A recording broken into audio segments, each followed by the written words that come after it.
The Israeli government and Hamas, which governs the Gaza Strip, are locked in a year-after-year cycle of escalation, war, ceasefire, and repeat.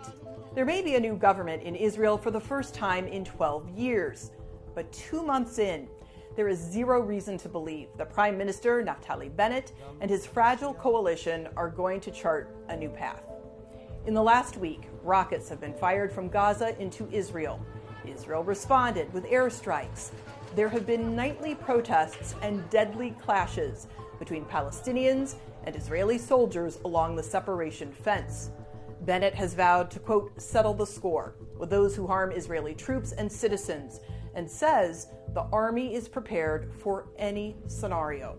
Hamas has also issued warnings and continues to urge Palestinians to protest.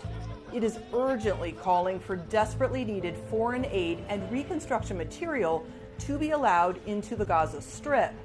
The expectation is, until that happens, the situation will continue to escalate. In addition, the ceasefire brokered by Egypt in May hasn't resolved the lingering issues for Palestinians. These include grievances regarding ultra-nationalists' access to the Al-Aqsa Mosque compound, that is Islam's third holiest site, forced displacement of Palestinians from their homes, and demolitions in occupied East Jerusalem, building a port in Gaza and opening up the crossings, and a prisoner exchange.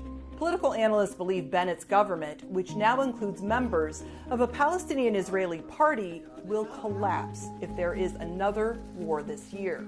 Hamas is struggling to address the deteriorating humanitarian conditions inside the Gaza Strip. Both sides seem to have little interest in returning to war at this juncture. But Hamas wants to keep the pressure on Israel, and Prime Minister Bennett has said he will not relaunch the peace process. Just how long this ceasefire holds may ultimately rest on shedding the status quo and opening up more freedom of movement and goods into the Gaza Strip, which human rights groups have described as the largest open-air prison in the world.